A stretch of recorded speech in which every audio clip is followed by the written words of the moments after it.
Welcome to the Passion Behind the Art show. It's all about diving in with individuals to learn the story behind their passion. It's your host, Daryl Pinnock. So the episode 50 live stream has come and gone, and it was amazing. I just want to thank you to all my special guests. We were streaming live on Facebook in the Facebook group for Passion Behind the Art from 12 noon to 9:30 at night. We had such a good time, laughs, live musical performances, just a good time. And I just want to say thank you to everyone. I want to give a shout out to Inch by Inch, Bob Ewing, Drew Hill. We were able to give away something from Inch by Inch. I want to give a shout out to Kyle Courtright from Logo Wave. We gave out something from Logo Wave. I want to give a shout out to Lisa Quine. We were able to give out something from her shop, and Scotty Russell, who from Perspective Collective, we were able to give away something from his shop also. Just thank you to everyone who just came and participated and laughed with us and just enjoyed a great time. We were able to share some practical and clear and actionable advice and knowledge. The focus of the live stream was building relationships and some step-by-step practical things you can start doing the minute you leave the live stream. So here is the first part of the series, and I hope you enjoy it. Thanks again. Episode 50. It's just the beginning. Oh my gosh, it's just the beginning. How important relationships are. Talk a little bit about the importance of relationships. Right. Yeah. And unfortunately, this is something that I learned pretty late in my career. My career being, not coming up on 9 years here, and man, just in the past few years, started to learn just how important it was, not just from the perspective of, gaining clients or, getting more projects, collaborating on stuff. Besides that, it's just being a support for one another. To have someone or a few people, handful of people out there that are, in your corner and get what you're doing. They're like-minded and in a similar creative field, for instance. In from my perspective, it's design, but it could be any type of creative field, right? My wife is an amazing person and awesome, and she's very creative-minded. But there's certain things that she doesn't necessarily get compared to someone else who's, kind of been through it, a freelancer in design, for instance.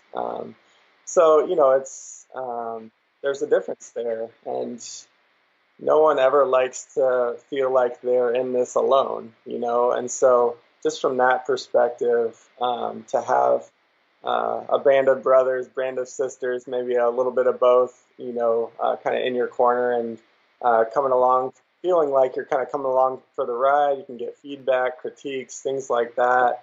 It's a beautiful thing. Yeah, man. I think it's kind of a tool. I mean, if you think of just practical things being a tool, it's probably the best tool that is out there that not enough people are using. The what relationships can do for you and how much it can help you. I think that's probably one of the things that so much people have it in the palm of their hands and they don't use it or they don't seek it out. So, because we're a little bit behind in trying to get this technical difficulty going, give us some practical things that people can leave with. Some things that people can leave with to right now. They leave this live stream and they can go and do it. Yeah. So, go for the low-hanging fruit is what I would say.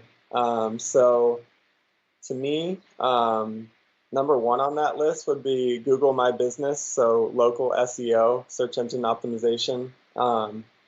Man, I mean, there's so many designers I see that are really leaving money on the table when it comes down to it, where they haven't optimized or utilized their Google My Business listing. So it's free to sign up. You can optimize it for certain keywords in your niche.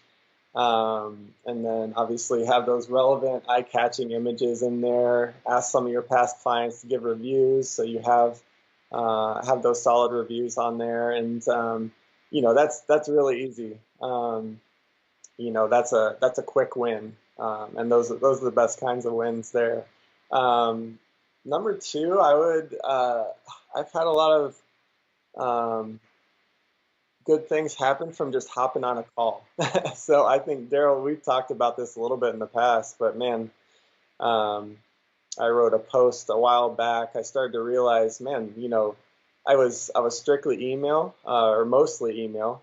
Sometimes I was meeting in person, sometimes over the phone, but a lot of it was email. Leads were coming in, and they just weren't landing at a high percentage like I wish they were at the time, and it's gone up since then, but emails were landed at about 21%.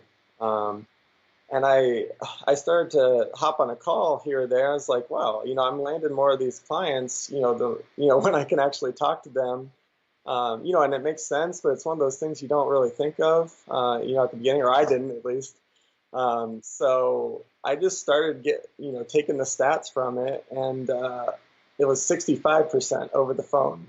So that was a 309% increase, which was huge. I mean, I just tripled my revenue, making that little subtle change. So, man, there's little things like that I would, like those quick wins are huge, like I said.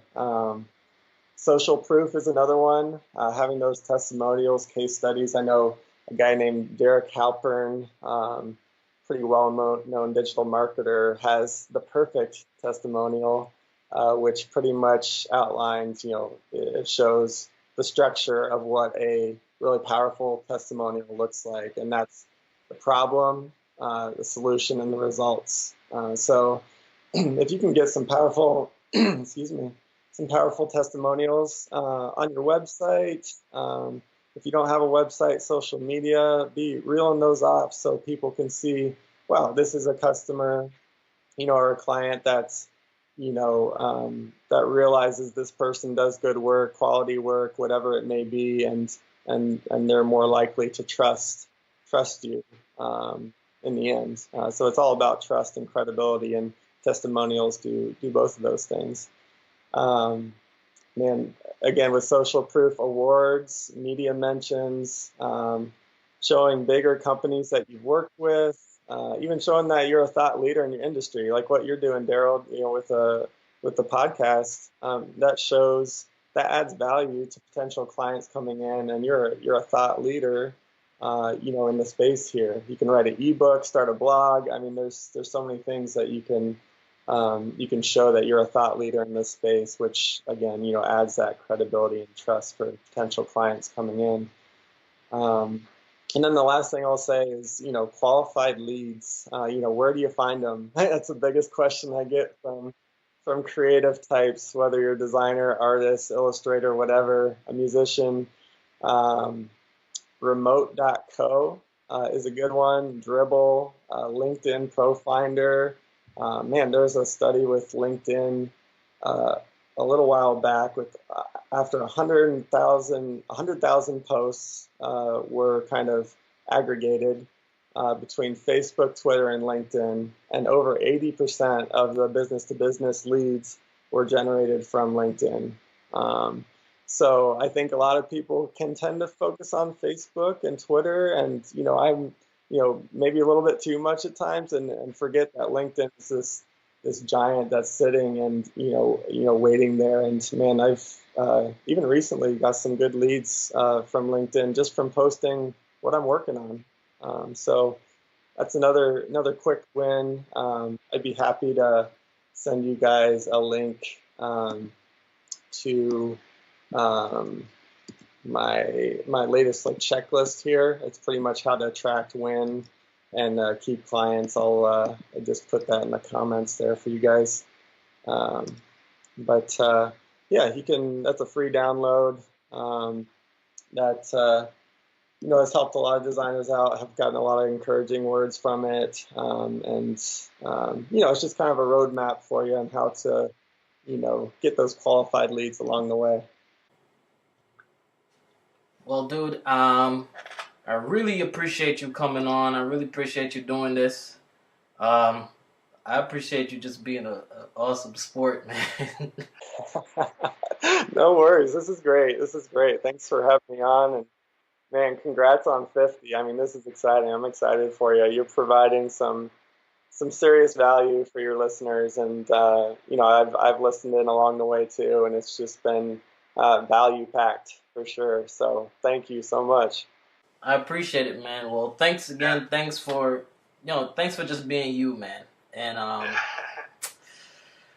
think that's it for now, but I'm gonna let you go. But thanks again, bro. I really appreciate it. Yeah, of course.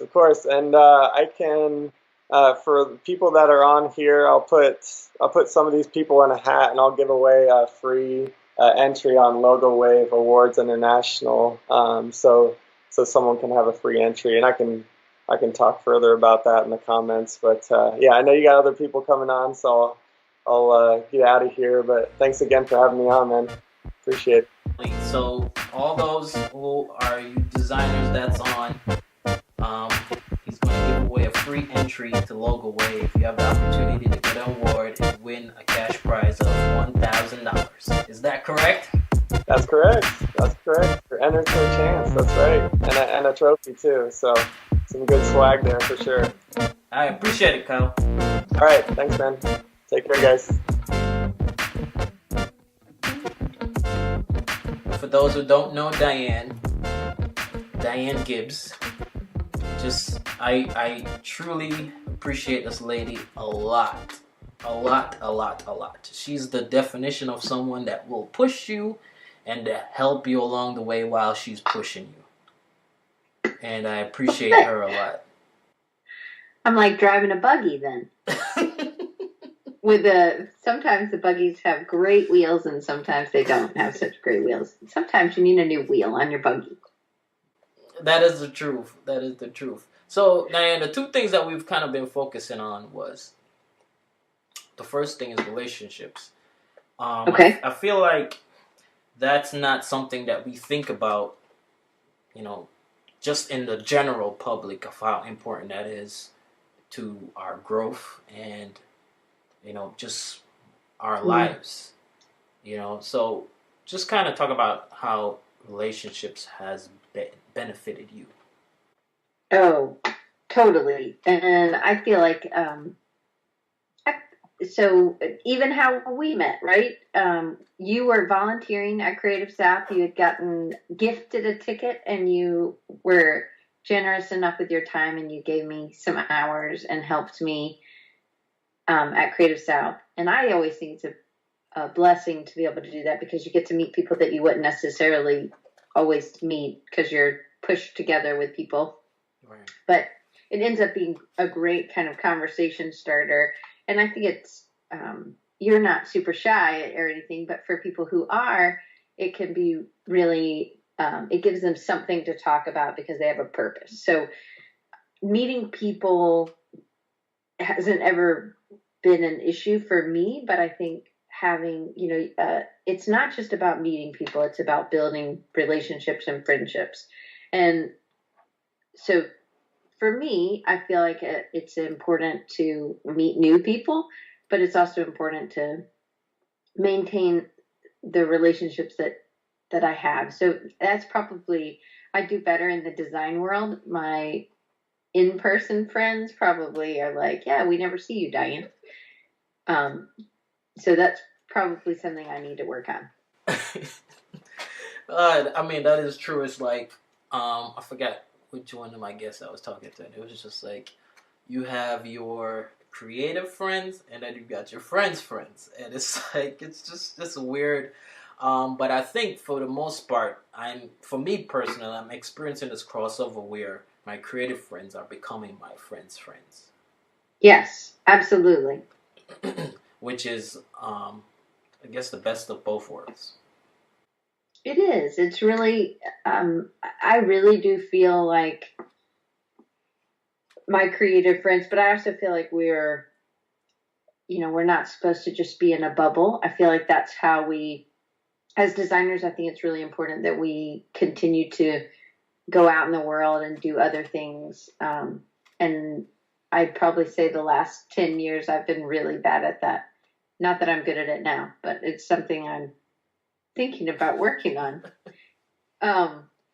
So I guess that kind of gives you a little bit, but I think I feel really blessed that I have so many design friends or friends in the industry, and I feel like, I just try to keep up with them and talk to them, Skype with them. I do Skype lunches. I use Zoom, but Skype, whatever, it's a video chat. And then I try to meet, one person every 2 weeks. I try to just reach out and meet somebody new. Maybe it's somebody who I really like their work, or somebody who's struggling with something, and I just want to give them a little encouragement. It just depends kind of where I've seen them. I definitely don't plan it out. Like the girl I'm supposed to meet this week is in New York, and I met her on LinkedIn. And I'm trying to be a little bit more present there because they have some really great search abilities. And so I'm trying to work on utilizing some of the tools that we have so I would like to do editorial illustration. Granted, I have to be illustrating something. But my goal is in the next 2 years to be doing something like that. So if I'm working on that now, and I'm starting to build the relationships now with some creative directors or art directors at magazines, then when I'm ready, then the relationship will be built. I'm not going to go tomorrow and be like, hey, will you put me in your magazine? I think it's something that you have to really look at as a time. You're not going to marry somebody you just went on one date with. I mean, I guess some people do, but I'm not like that, and usually most people aren't, right? Which is true. I mean, I just feel like building that relationship kind of creates, I don't know, this bond and this, it just does so much. And I think one of the aspects that we all we don't seek it out. Like, we're not very, sometimes it does happen randomly, but for me personally, I was seeking it out, and I was being very intentional about it. I think you have to be. How have you done it? How have you been intentional about it? Just saying hello. Sewing in the person first. Trying to be a part of what they're doing. More than trying to get them to do something for me. Yeah. I think that's how me and you got closer. That's how me and Mike got closer. Just being about celebrating other people. I mean, that's how me and Scotty got closer. So it's just all those different things. Jason, I could keep going on, but yeah, I think sewing into the person first. I like that.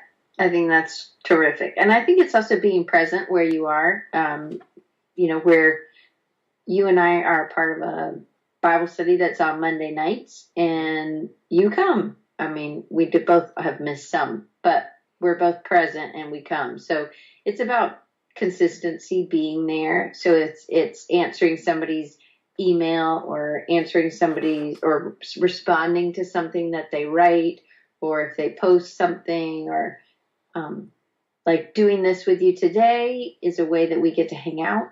Right. I mean, so I feel like, I mean, there's kind of or you could go all out, and then you have, you kind of lose maybe all your time because you're just reaching out. But I think you have to do it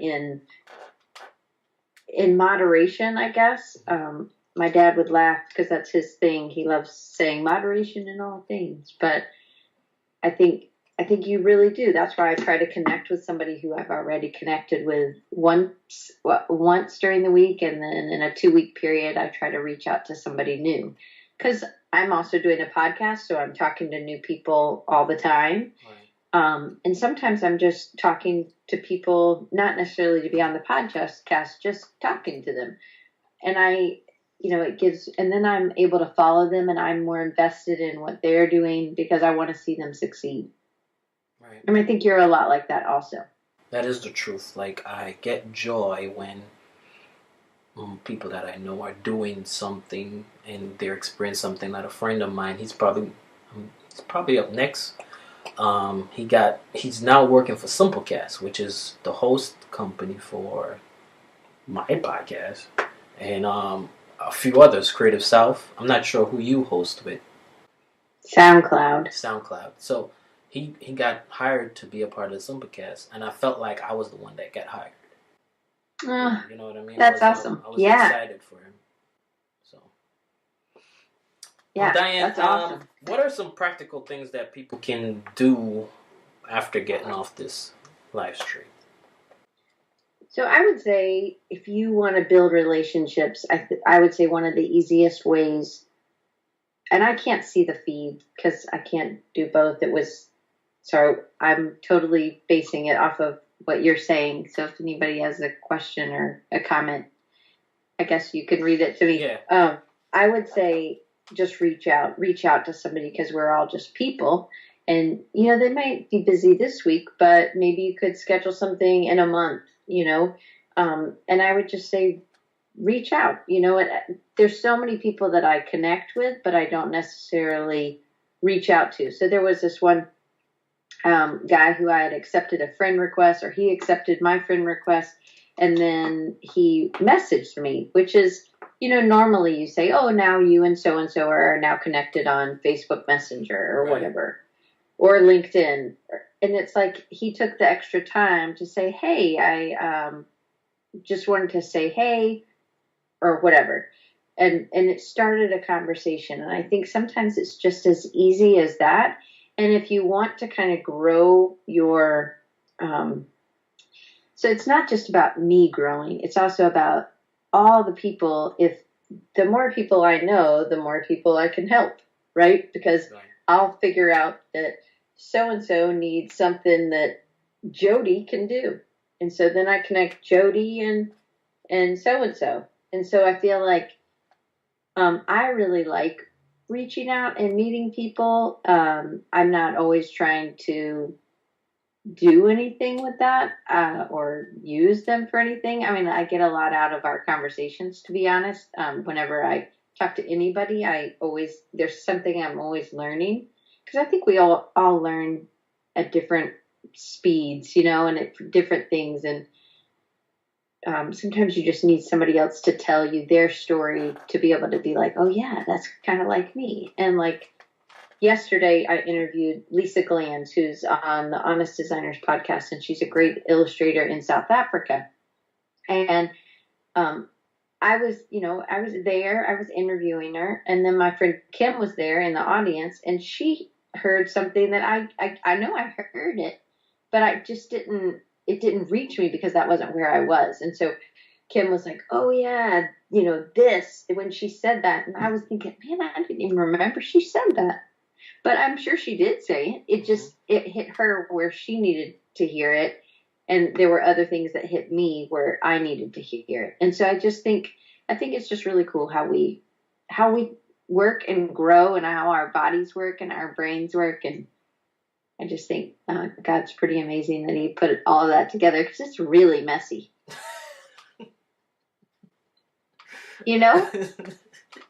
Right? I couldn't keep it all together, for sure. That's one way of putting it. Well, Diane, I don't want to keep you too long, but I really appreciate you coming on. Thanks again for all that you do. You are like the creative community, one of the top cheerleaders for the creative community. And I appreciate that. Well, thank you for all you do, Daryl. I am so glad I get to see you at Creative South. And I'm very excited that you're doing this, your 50th episode. I was like, I hope you're taking today off. I'm glad, at least a half a day, right? And so I'm really excited for you and excited to hear some other people that are coming on. So I hope nobody else has the technical issues that I had. So I'm really sorry. It's all good. It's all good. Like, we're all just in this learning together. And I appreciate you, Diane. I appreciate you, and I can't wait to see you. Thank you for having me on. All right, same here. Take care. Okay, bye. About it this way, a lot of the work that we do as creatives can be done, to be really honest, it can be done by thousands of people. And so, you know, if I can't do a job for timing or something like that, then I need to have relationships in place where I can hand that off to somebody. And you know, if you're not building that kind of network, then it's just a matter of time before you get into trouble. And so it's not just about handing off jobs. You know, it's also having somebody in your corner that can give you really raw feedback about the work that you're doing. So, you know, Jeremy Slagle, who I talk about a lot because he's a 20-year friend of mine, and you know, we kind of laugh about the fact that we're the fiercest of competition, but yet I take a bullet for that guy. And on a lighter note, I can hand Jeremy a piece of work and say, tell me what's good, bad, or ugly about this. I know that I'm going to get a very honest answer from him. So it's not just about handing off the work. Sometimes it's just about day-to-day feedback on something that you have on the cooker. A couple things come to mind that are really recent for me, but I think they're pretty timeless as far as, you know, well, one is at least, and that is, the first one is just based on some recent work that I've done.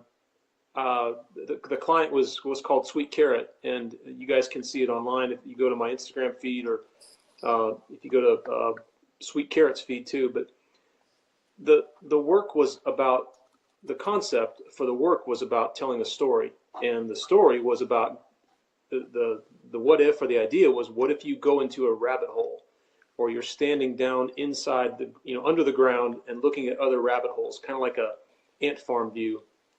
And that was the big idea. And so within that idea, I was able to tell a whole bunch of stories inside that one story. So multiple rabbit holes as you look around, and in each rabbit hole was a unique and different story. And the work really resounded with people, at least from everything I've heard so far. And again, it was a reminder that whatever the work is that we're doing, whether it's a logo or a site or whatever the creative communications we're trying to achieve, sometimes we get so buttoned up in this behavior that says, it feels very formal, like, you know, what is the communication objective? And that's completely valid. I'm not saying that's wrong. But there's I think a more human way to say it is just tell me a story. The challenge is, of course, is that's hard. And having an idea behind that story is even harder. So that's one thing. And then a second thing that Forefathers Group has talked about recently, and I still have to take some serious action on, but it's on my to-do list for still this first quarter, if not in the second quarter. And that's simply this: own your URL as your primary channel for communicating you and your brand. And what I mean is, and this is part of what Forefathers are talking about, is, and this is just my version of it, is the social channels like Instagram, Twitter, all that, you really don't have a lot of control over that. You're getting a free service, and there's a price for free. And nothing, or to say it differently, nothing is free.